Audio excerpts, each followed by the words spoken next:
Assalamualaikum warahmatullahi wabarakatuh. Bismillah, alhamdulillah, wassalatu wassalamu ala rasulillah Sayyidina Muhammad ibn Abdillah wa ala alihi wa sahbihi wa man tabi'hudah wa walaha ma ba'd. Anak-anakku yang dirahmati oleh Allah subhanahu wa ta'ala, adapun video pembelajaran kita pada hari ini berkenaan tentang riya dan sum'ah, memahami dan menghindari perilaku tersembunyi dalam ibadah. Jadi yang kita bahas pada hari ini adalah berkenaan sifat yang dimurkai oleh Allah subhanahu wa ta'ala, yaitu termasuk sifat akhlakul madmumah, diantaranya adalah riya dan sum'ah. Masuk ke pembahasan. Yang pertama adalah pengertian riya dan sum'ah. Riya adalah melakukan amalan atau ibadah dengan tujuan untuk dilihat dan dipuji oleh orang lain. Perilaku ini seringkali muncul dalam ibadah atau amal perbuatan. Yang kedua, sum'ah yaitu menunjukkan atau memberitahukan amalan baik yang dilakukan kepada orang lain. Tujuannya adalah agar mendapatkan pujian atau perhatian. Selanjutnya adalah ciri-ciri riya. Yang pertama, melakukan ibadah atau amal kebaikan hanya untuk mendapatkan pujian. Yang kedua, mencari perhatian orang lain saat melakukan amal ibadah. Yang ketiga, tidak konsisten dalam ibadah jika tidak ada orang yang melihat. Yang keempat, terasa berat dalam melakukan ibadah jika tidak ada orang yang tahu atau orang yang melihat amal ibadahnya tersebut. Selanjutnya lagi adalah di antara ciri-ciri sum'ah. Yang pertama, sering memberitahukan kepada orang lain tentang amal ibadah kebaikan yang telah ia lakukan. Yang kedua adalah mengungkapkan kebaikan agar didengar oleh orang lain. Yang ketiga, membanggakan amal perbuatan di hadapan orang lain untuk mendapatkan pujian atau sanjungan. Yang keempat, sering berbicara tentang ibadahnya atau kebaikannya yang telah dilakukannya kepada orang lain. Nah, di sini disebutkan diantaranya adalah perbedaan riya dan sum'ah. Nah, riya terjadi saat melakukan amal untuk dilihat oleh orang lain, sedangkan sum'ah terjadi saat seseorang dengan sengaja mengungkapkan amal ibadahnya agar didengar dan diketahui oleh orang lain. Keduanya bertujuan untuk mendapatkan perhatian dan pujian dari orang lain. Di sini ada sedikit tabel perbedaan. Yang pertama adalah aspek, yang kedua riya, sum'ah. Di sini ada tujuan, ciri, dan pengaruh. Adapun untuk riya, tujuannya adalah supaya diperhatikan oleh orang lain amal ibadahnya. Adapun sum'ah, ini memberitahukan amal ibadahnya kepada orang lain supaya diketahui oleh orang lain. Adapun ciri-cirinya, kalau riya adalah tindakannya dilakukan secara diam-diam di depan orang lain. Nah, supaya orang lain seakan-akan kita melakukan amal ibadah itu terlihat ikhlas, padahal ada niat tersembunyi supaya dilihat oleh orang lain. Nah, adapun sum'ah, mengungkapkan amal ibadahnya di depan orang lain. Orang lain tidak melihat amal ibadahnya, cuman ia berusaha menceritakan supaya diketahui oleh orang lain. Nah, adapun pengaruhnya, riya ini mengurangi keikhlasan dalam ibadah. Nah, adapun sum'ah ini mengharapkan pujian dari orang lain selain daripada janji atau balasan yang dijanjikan oleh Allah Subhanahu wa taala.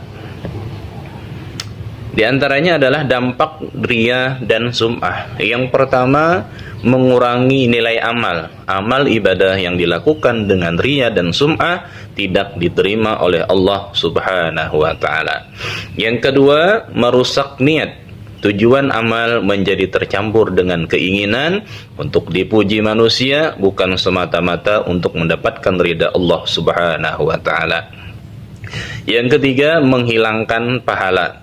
Allah Subhanahu wa taala berfirman dalam Al-Qur'an, A'udzu billahi minasyaitonir rajim. Bismillahirrahmanirrahim. Wa qadimna ila ma 'amilu min 'amalin faj'alnahu haba'an mantsura. Yang artinya, kami perlihatkan segala amal yang mereka kerjakan, lalu kami jadikan amal itu atau kebaikan itu sebagaimana debu yang berterbangan. Selanjutnya adalah menghancurkan hubungan sosial. Orang yang sering riya dan sum'ah bisa membuat orang lain merasa iri atau bahkan menjauh dari orang tersebut.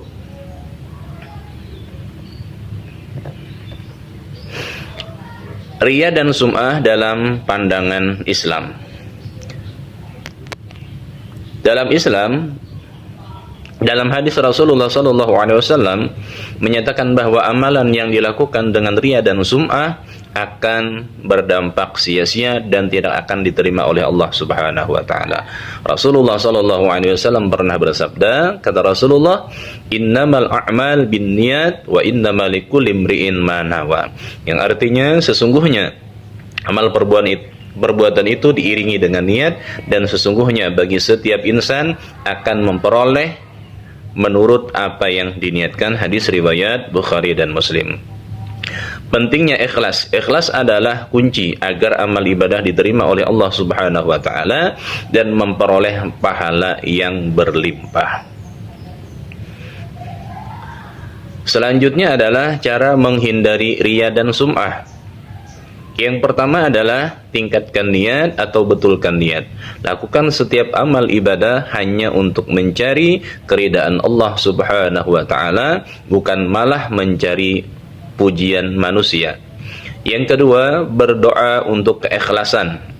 Berdoalah agar Allah Subhanahu wa taala senantiasa menjaga hati kita dari perbuatan riya dan sum'ah. Yang ketiga, menjaga privasi amal.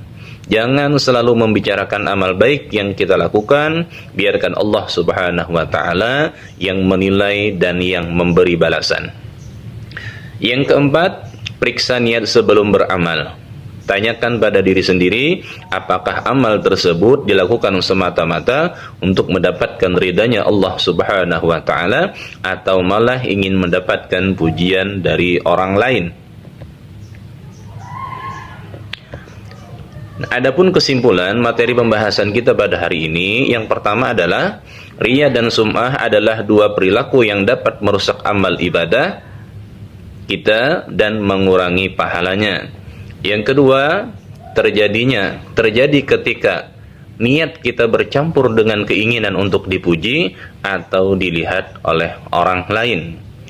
Yang ketiga adalah untuk menghindarinya kita perlu menjaga niat agar tetap ikhlas hanya untuk mendapatkan keridaan Allah Subhanahu wa taala. Kiranya hanya ini yang dapat Bapak sampaikan. Mudah-mudahan kita dapat mengambil manfaatnya dan kita berdoa kepada Allah Subhanahu wa taala. Mudah-mudahan Allah Subhanahu wa taala menghindarkan kita daripada perbuatan-perbuatan yang tidak disukai oleh Allah Subhanahu wa taala. Di antaranya adalah akhlakul madmumah dan di antaranya lagi adalah sifat riya dan sum'ah. Wassalamualaikum warahmatullahi wabarakatuh.